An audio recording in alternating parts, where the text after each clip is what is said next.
everyone, it's Alyssa here again from my kitchen. We are going to cook from a brand new cookbook today that I'm really excited about. Marie and I showed it off in one of our new release videos in the middle-ish of January. It is the newest Nom Nom Paleo book by Michelle Tam and Henry Fong. Is called Let's Go. If you remember, I've cooked from her other two cookbooks before, and the other ones are red and yellow, and this is the green one. So this is my copy, but we do have a copy at the library. It is hot right now, super hot. But look, I got mine signed. There was supposed to be an event at Bookends over in Ridgewood, but because of the nor'easter, we didn't do it, but she still sent everybody who had registered signed books, which is really nice, and some swag. There's a magnet on my refrigerator, there's some stickers, and this is cool. So, includes Instant Pot, keto-friendly, Whole30, and plant-based recipes, simple feasts, and healthy eats. So if you've never seen this before, yes, it is really, really large, but that's because of the format, which is exactly what I like as a visual learner. Have you ever tried to follow a recipe and maybe you are a bit of a David and a Moira and you don't know what they mean when they say fold in the cheese? Michelle has you covered. They literally show you every step in each recipe.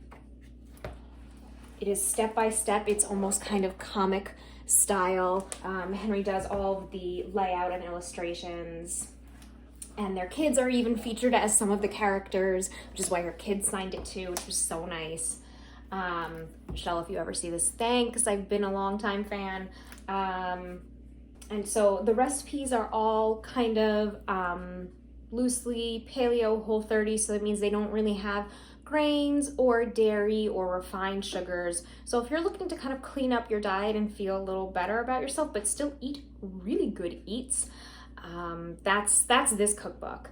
And a lot of the recipes have an Asian flair or twist or are inspired by their background. She talked a lot about that in one of the other cookbooks, one of the forwards to the other cookbooks, I believe. But also there are some other things, like there's like a cheeseburger casserole that I really want to try in here. There are some desserts, and they're just kind of cleaned up. So if you have any dietary needs or issues, things that you can't eat, or you're just kind of looking to try some good eats, you don't even need to have dietary eats. Sometimes she even says, like, you could put dairy in this if you want, you could put regular sugar in this if you want. She gives lots of substitutions and lots of instructions. This is where you're gonna go to. There are a ton of recipes that I want to try in this book. If you can see behind me, it's kind of like cookbook palooza right now. I've been cooking so much because it is cold, it gets dark out early, although it's starting to stay a little lighter, a little longer. So I just come home every day and I exercise and I cook, and I've been trying so many different recipes, and now I'm gonna tear through this cookbook too. What we are making today, I even said this, I think, on our new release video. When I saw this recipe, I was like, oh, that looks amazing. Baby bok choy with crab meat sauce. And so you can see it says makes 4 servings, takes about 30 minutes. It is Whole30 compatible, nut-free, nightshade-free, keto-friendly. And then down here at the bottom, it says, with smaller leaves and jade green stalks, baby bok choy cooks up slightly sweeter than full-size bok choy. The grocery store only had regular-size bok choy. I'm using regular-size bok choy. And then so you're supposed to use her recipe for umami stir-fry powder. She also sells it on her website, I think, but you can make it. She shows you how to make these different seasonings that are really flavorful and play a big part in her cookbook. She has a couple of different seasonings. I forgot to look at the recipe for the umami stir-fry powder before I did grocery shopping this week. So we're gonna make it up, but you can't follow the actual recipe or order her stir-fry powder. But this is basically just a giant bed of wilted, garlicky bok choy, and then this kind of thickened crab sauce on top of it that's made with broth, seasoning, ginger, egg whites and it's thickened with arrowroot powder. So maybe other people might use cornstarch. You could use potato starch too if you have nightshades, but I don't always like the way that comes out. Tapioca starch, arrowroot powder always works really well for me. So here's my bok choy, my regular bok choy. And so how I'm going to prepare this, I'll do it off camera, but just so you know, I'm going to take each stalk off and give it a good rinse. And then we're just going to, she says if you're doing baby bok choy, which is just kind of like these tiny little pods, they're awesome, to half and quarter them. So I'll kind of do what I need to do here. In the meantime, we're also going to make a little sauce. So I'll show you the whole thing. I'm gonna prep my bok choy first and get all of my ingredients ready to go. And then this is actually gonna go pretty quickly. We're gonna zip through it. It's gonna be so much fun and I know it's gonna be delicious. So I'm gonna prepare my bok choy and then come right back. Okay, I have my bok choy is now all chopped up. And what I'm gonna do is I'm gonna prep my skillet for the bok choy. What I'm gonna do is I'm going to turn it on. Yeah, good. And we're gonna let it get hot. All right, I'm gonna toss about a tablespoon of avocado oil in it once it is hotter. And then I have 3 cloves of garlic that are peeled and smashed. So sometimes actually it's easy to smash it with, you take the heel of your hand, keep it away from the blade of the knife, and you just tap on the knife. I'll show you. Right, so you kind of hit here, keep away from the blade. And sometimes that's actually what helps you also peel the garlic. Take the peel off and then smash it again. You could also use something else if you're, wary of your knife. But we're just smashing it. She says not to chop it. I guess we're just trying to be fragrant. So you can see I kind of smashed them up so they're all open and they're kind of getting ready to be yummy. All right, so I'm gonna put about a tablespoon of avocado oil in here. And I'm gonna grab some tongs because that will be easiest with the bok choy next. And we're going to, I don't want this to get too hot because we don't want the garlic to burn. So I'm gonna go ahead and add this garlic in here. Oh, there's already a little sizzle. And I'm just gonna keep it moving because garlic burns quickly. Garlic really burns quickly, but we want the flavor and we want to soften the garlic and get rid of some of raw garlic flavor. I love garlic, but we all know that raw garlic flavor can sometimes be kind of a little too harsh, right? Right, so we're just gonna kind of keep it moving. She says about 30 seconds or until the garlic is fragrant, don't let it burn. Then we're gonna add our chopped up, rinsed, everything bok choy. Right, so start to smell it, but it's not quite fragrant yet. The smell of cooking garlic, there it is, always reminds me of both sets of grandparents, because we're Italian, and you know it's time to eat. Time to eat is coming. You smell this smell. That's it. That is fragrant. So I'm going to grab my bok choy. Nice big bowl of it. And I'm going to just slowly put that in here. All right.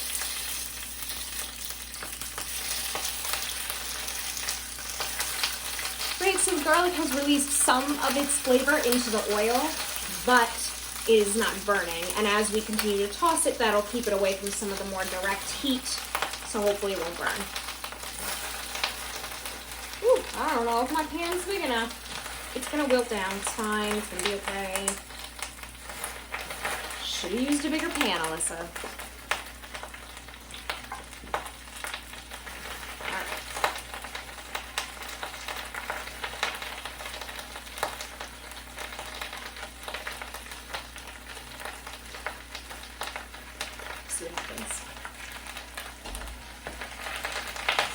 All right, let me grab my tongs and let's try to gently toss this. It's gonna be wilting. I don't want anything to burn. I'm gonna try to fish out my garlic here from the bottom so it doesn't burn.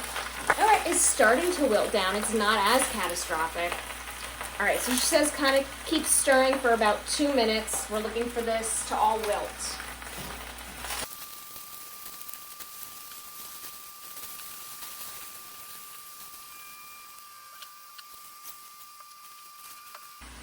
Okay, see, it started to wilt down.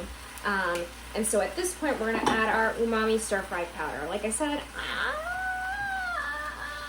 I'm gonna doctor it up. All right, so if we look at what's in the umami stir-fry powder that I kind of failed on us here.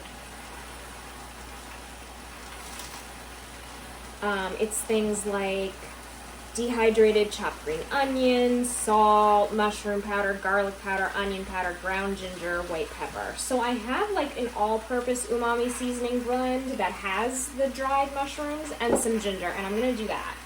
That's gonna be my jam. We're gonna just kind of nicely season this whole thing. The only difference is that this one does have some like crushed red pepper in it, I think, and mushroom powder, which is not exactly the same profile, but it should be fine. We really just want the umami flavor. All right, there's some ginger, and I'm gonna give this a little toss, and then we're gonna cover it and let it do its thing. All right, so I'm gonna grab a lid. I'm gonna turn this down just a touch. I don't want anything to burn, but everything's gonna kind of steam. All the flavors are gonna meld together, and this is gonna wilt down a little bit more. So, and then we're gonna work on our crab sauce. So let's get the lid. And let this go to work. Okay, sauce. I have 1.5 cups of chicken stock right here. And what we're going to do is, she says, add some arrowroot powder and fish sauce. Listen, don't be afraid of fish sauce. It's delicious, and you don't need a lot to add a lot of flavor. If you like Thai food, especially, a lot of the flavor that you like in Thai food comes from fish sauce.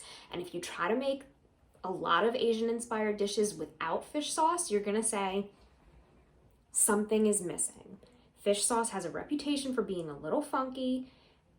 You don't need to use that much of it. You really don't. Try it. I promise you, it is good. Arrowroot powder comes from a tuber. It is a thickener. I've used it in plenty of recipes. You can also use it for gluten-free or grain-free baking. All right, let me grab my fish sauce. See, I use a lot of it. Ugh. But not a lot in every recipe. You just need like a teaspoon. So it's just like anchovy and salt. I'm not going to talk about the process. Anyway, so I need, let's see. How much? 1.5 teaspoons. All right, here's a 1/2 teaspoon. And we'll do the 1. Boop. Boop. Okay. And the arrowroot powder, we need 1.5 tablespoons. So you're not going to see this thicken up right away. A lot of these starches work when the sauce is heated, bubbling, boiling. You'll see it start to thicken then as the water starts to evaporate, and I guess the starch is activated from the heat. So, all right, 1.5 tablespoons. And then we'll whisk this up, make sure there are no lumps.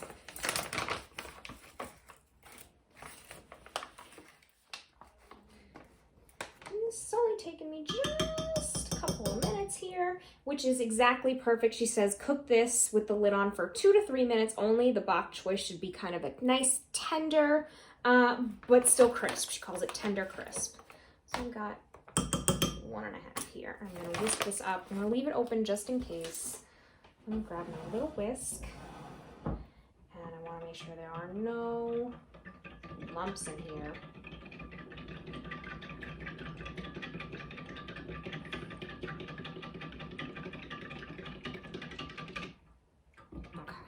That's gonna be my sauce. Let me set this aside now as well. This will come soon, I promise. Okay, ooh, there's still some on the side of the glass. All right, let's take a look at my bok choy. Careful with your lid if your lid is hot. Mine tend to get, these handles tend to get pretty hot. All right. Let's see, let me give a nice little toss. Oh, I can see there's some browning, some caramelization happening here at the bottom. I don't know if that's what she intended, but whatever. But I can see that those pieces of garlic have not burned. They're caramelized, which is really nice. And I would say this is tender crisp, right? There's still a little texture to this. It's not mushy, but it has wilted and it's softened. So what we're going to do now is we're going to return this to the bowl from whence it came.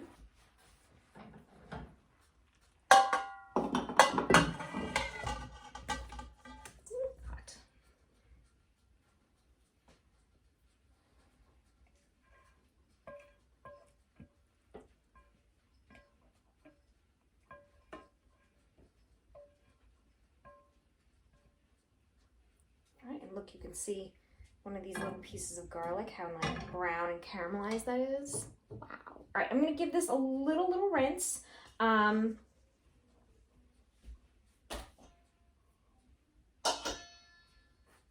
then we'll just use the same one. We just don't want all of this like caramelized stuff at the bottom. I don't think we want that in our sauce. We're not trying to do that so much because we're gonna start fresh, and instead of garlic, we're gonna do ginger now. So let's do that. Okay, we're doing the same as before. I have my skillet heated up, and I'm gonna put the rest of the oil that the recipe calls for into my skillet. A little more this time. And I have some ginger. So you need the fresh ginger here. You can't just use the dried ground ginger in the jar like I just did before. The fresh ginger makes a huge difference in flavor. I keep mine in the freezer, so if you kind of feel like buying that whole big knob of ginger might be a little bit of a waste for you, it's okay. Buy the whole big knob and put it in a bag in the freezer, and then whenever you want to take it out, it defrosts in just a matter of minutes. And then you peel the skin off with the spoon, with a metal spoon, and I've minced it up. I'm going to put this here in my oil.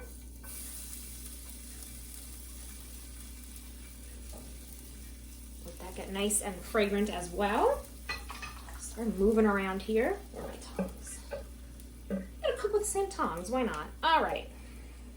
Yeah, use a spatula. We don't want to burn the ginger. Same as with the garlic, it can go pretty quickly. Okay, and we are going to add in crab meat and rice vinegar. I don't have rice vinegar, so I'll use apple cider vinegar. Oh, I don't know, sorry, Michelle. I have a can of lump crab meat, and I got some fresh lump crab meat, so I'll mix those together. All right, so here are my two different kinds of crab going in here.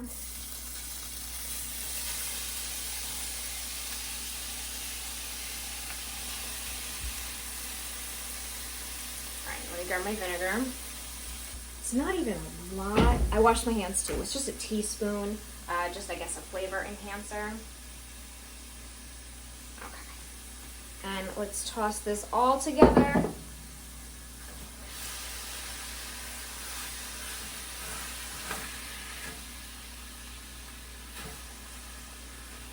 Incorporate that ginger.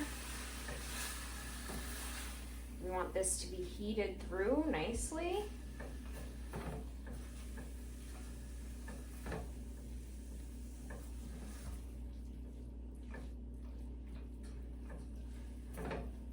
So yeah, this canned lump crab meat actually is pretty nice. But I also got the fresh one. This is like a half splurge of a meal, which you can find either go to the fish counter or order it from a fish place, or at the grocery store next to the fish counter. You know, they usually have those refrigerated units. There are some pre-packed cans of lump crab meat. So it's a little bit of a splurge, but it's makes a difference, right? So we want this to be heated through. And then we are going to whisk the sauce again, make sure there's no starch down at the bottom. We're gonna pour that in here. give this a nice little whiskey whisk to make sure everything's still incorporated, nothing has settled. I'm gonna pour this in here.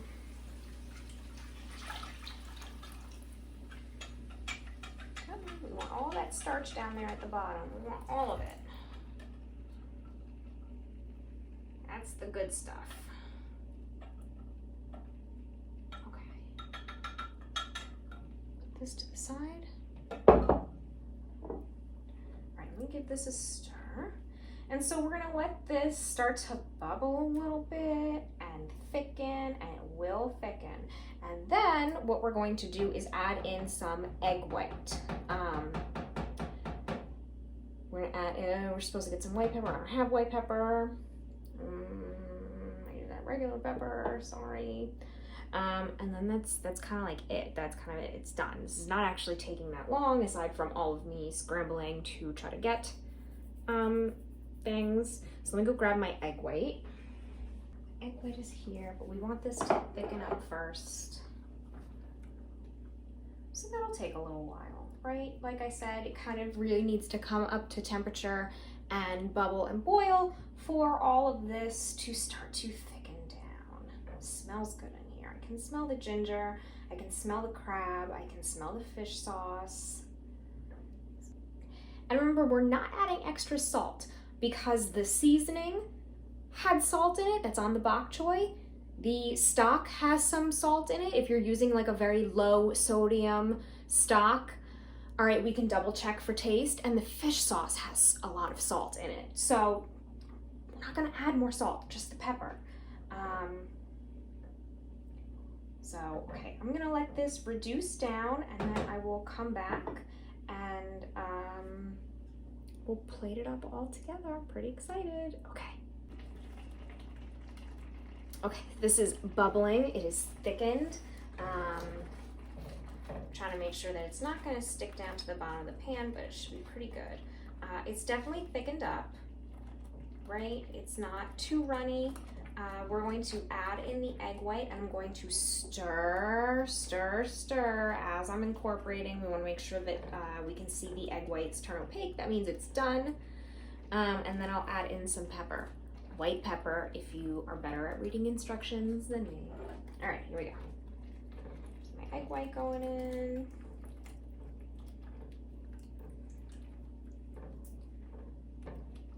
I'm not sure what the egg white does. Is that a textural thing?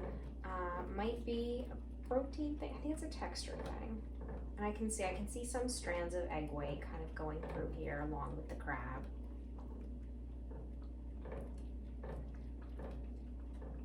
So yeah, it just says about 30 seconds. Turn off the heat and add in the pepper. Let me wash my hands, hang on.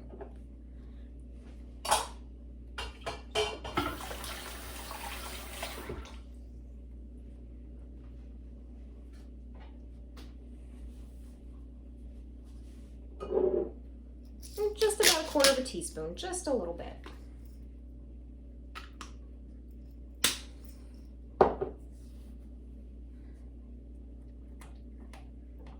Really stir it in to distribute through the whole sauce. That looks and smells really good. All right, so I'm gonna plate this up and then we'll give it a taste. Did you hear my stomach's growling? I can't wait. All right, hang on. This, I've already licked my spoon. This is so good. All right, so you just plate it up over your bok choy. I'm gonna run out of bok choy long before I run out of this sauce. I might just put it in a cup and drink it like a little cup of soup. I might put it on some rice, cauliflower rice. I don't know. So I have a spoon here for the sauce because I could just drink it up. And I have a fork for the bok choy. And we're gonna go in. I'm gonna grab a little bit of the sauce and a piece of the bok choy. Oh my God. This is so good. This is amazing.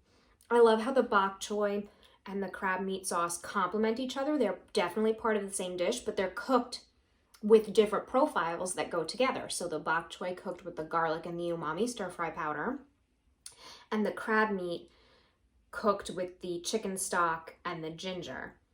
But the flavors are perfect together. But I just like that, you know, you can cook these two components separately and put them together and they have such great harmony. Oh, here's a chunk of garlic. Right? That makes me like the winner. That's like getting the baby in the king cake if I get the chunk of garlic from the bok choy.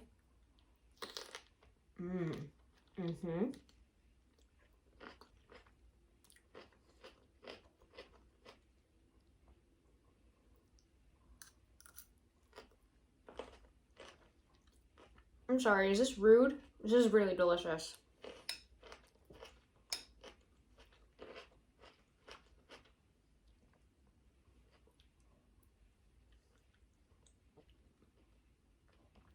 So good. So good. The flavor from the crab is strong.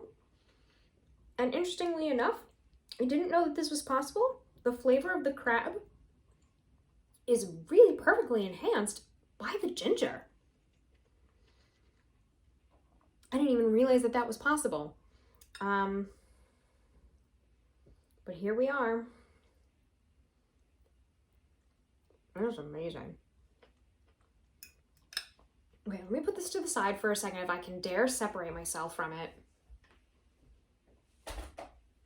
And just give you a quick rundown of the rest of the cookbook. You know that's one of my favorite things to do. Of course, as usual, is a hefty tome, so it has a little ribbon bookmark. Like I said at the end, there are some desserts too. There's a smoothie, coffee ice cream. She shows you how to do it. There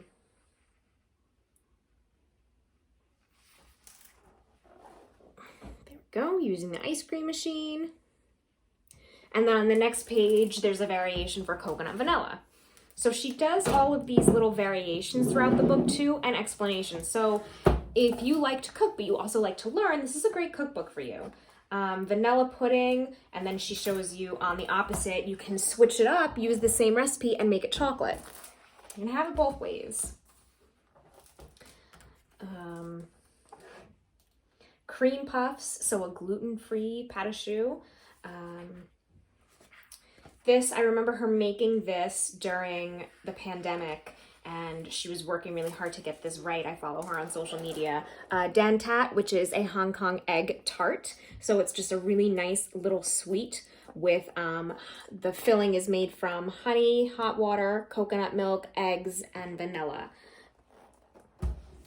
And then, so this is what a lot of her recipes look like. They have that comic style instruction, and then they'll have a big picture and this little description of what it is, or a note about the ingredients or her inspiration. It's a very personal, fun, instructional cookbook.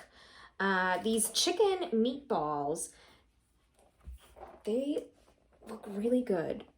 Zucchine? I don't know how to say it. I'm kind of like, oh, should I say it like an Italian person? Sorry.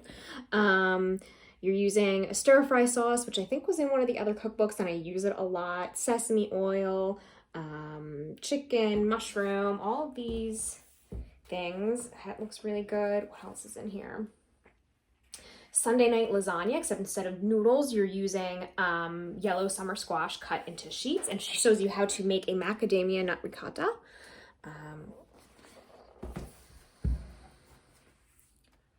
What else? There's a whole section for rice and noodles, things like spaghetti squash and cauliflower rice, a pesto garden egg scramble, egg masala, crispy smashed potato. I mean, the whole thing is really, really full of delicious recipes, and just it's so visual, so really gets your appetite worked up. So if you would like to try this recipe, this particular recipe will be on our website only for a very limited amount of time, but otherwise please go out, grab a copy of the cookbook. We have it at the library. A few libraries do have it. Nom Nom Paleo, Let's Go by Michelle Tam and Henry Fong. So good. So glad I added this one to our collection. I'm gonna finish eating my lunch. I am so hungry. That is so delicious. Cannot keep me away from it. All right, everyone. Happy eating, happy reading. See you soon.